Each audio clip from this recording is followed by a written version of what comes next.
Hello everyone, আসসালামু আলাইকুম। এই আইডিয়াটা আমার মাথায় অনেক দিন ধরেই ঘুরপাক খাচ্ছিল, কিন্তু কিছুতেই এটা বানানো হয়ে উঠছিল না। অবশেষে সময় সুযোগ বুঝে এটা বানিয়েই ফেললাম। বানিয়েছি পাটের দড়ির ঝুড়ি, আর এই ঝুড়িটা বানানোর জন্য বেজ হিসাবে নিয়েছি আমি একটা প্লাস্টিকের বক্স, যেটা আমাদের বাসায় আর কোনো কাজেই লাগবে না। আর নিয়েছি একটা ব্রাউন কালারের শপিং ব্যাগ। আমাদের কিন্তু এই ফুল শপিং ব্যাগটা লাগবে না, অল্প একটু অংশই লাগবে, তাই সাইড থেকে দুইটা মোটা অংশ কেটে ফেলে দিলাম। এরপরে মাঝের থেকে আমরা অল্প একটু অংশ কেটে নিব। আর ব্যাগের এই অংশটুকু ব্যবহার করব বক্সের নিচের জায়গাটুকু কভার করার জন্য। সেজন্য বক্সটাকে ব্যাগের উপর বসিয়ে পেন্সিল দিয়ে গোল করে দাগ দিয়ে নিলাম। এটুকুই কিন্তু শেষ না, বক্সটাকে উঠিয়ে যে গোল দাগ দিয়েছি সেটার পাশ দিয়ে আরো একটু জায়গা বেশি করে নিয়ে দাগ দিয়ে নিব।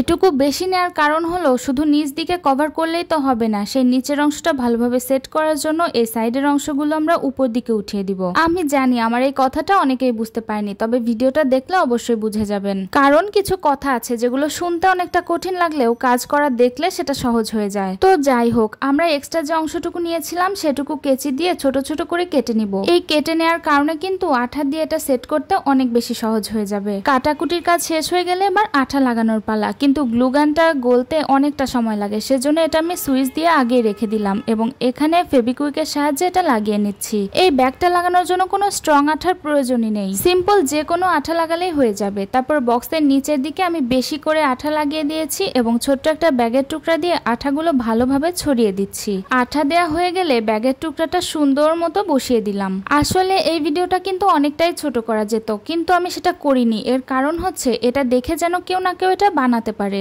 আর খুঁটিনাটি সব বিষয় সম্পর্কেও জেনে নিতে পারে। এখানে আমি কি ভুল করেছি বা ভুল করিনি বা কি করলে ভালো হবে সবকিছু বোঝানোর জন্যই কিন্তু আমি ভিডিওটা 4.5 মিনিটের মতো রেখেছি। শপিং ব্যাগের অংশগুলো দিয়ে আমি সুন্দরভাবে বক্সটাকে কভার করে নিয়েছি। আর এবারই তো মেইন কাজ শুরু, এখন দড়ি লাগানোর পালা। এখানে আমি 10 টাকার পাটের দড়ি কিনে নিয়ে এসেছিলাম, সেখান থেকে কিন্তু আবার একটু বেঁচেও গেছে। মানে এটাতে কিন্তু আপনার কোনো খরচই হবে না, অথচ এই ঝুড়িটা আপনি মাল্টিপারপাসে ব্যবহার করতে পারবেন। দড়ি লাগানোর এই প্রথম লাইনটা খুবই সাবধানে লাগাতে হবে এবং মনোযোগ দিয়ে লাগাতে হবে, কারণ এই প্রথম লাইনটা যদি ভালো না হয় তাহলে কিন্তু পরবর্তী কোনো লাইনই আর ভালো হবে না। আর অবশ্যই কাজটা গ্লুগান দিয়েই করতে হবে, কারণ গ্লুগানের চেয়ে স্ট্রং আঠা আর আমার কাছে মনে হয় না যে আছে। প্রথম লাইনটা সোজা করার জন্য কিন্তু আঠা দিতে হবে সোজা করে। আঠা যদি সোজা করে দেয়া হয় তাহলে দড়িটাও সোজা করে লাগানো যাবে, আর আঠা দিতে বাঁকা হয়ে গেলে দড়িটাও বাঁকা হয়ে যাবে। এখানে দেখুন আমি একটা ভুল করে ফেলেছিলাম, বাটির উপর দিকে যে একটা বাঁকা অংশ ছিল সেটা আমি কাটতেই ভুলে গেছিলাম। আপনারা ভিডিওটা যদি ভালোভাবে দেখে থাকেন তাহলে কিন্তু আপনাদের আর এই ভুলটা হবে না। এটা যেহেতু পাতলা একটা বক্স, তাই উপরের অংশটা আমি কেচি দিয়েই কেটে নিয়েছি।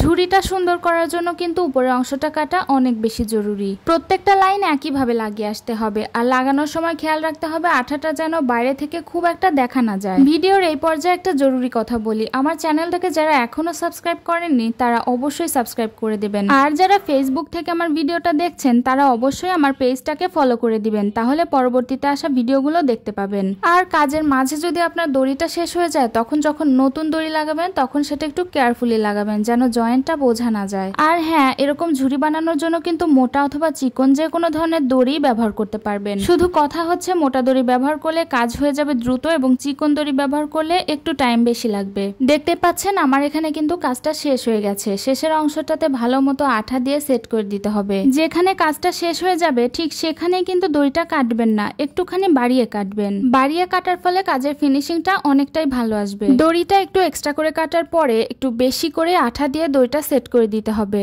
আর পাটের দড়ি দিয়ে যে কোনো কাজ করার পরে কিন্তু দেখতে পাবেন যে গায়ের উপর দিয়ে কিছু পাট উঁচু উঁচু হয়ে থাকে। এভাবেও কিন্তু রেখে দিতে পারেন, কোনো সমস্যা নেই। এরকম ঝুড়ি দেখতেও বেশ ভালোই লাগে, কিন্তু যদি আপনি চান এক্সট্রা অংশগুলো ঝেড়ে ফেলতে তাহলে কিন্তু দুইটা পদ্ধতি রয়েছে।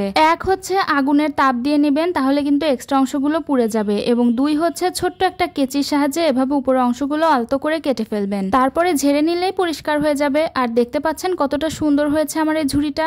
আজকের আইডিয়াটা আপনাদের কাছে কেমন লাগলো কমেন্টে কিন্তু অবশ্যই জানাবেন। সবাই ভালো থাকবেন, আল্লাহ হাফেজ।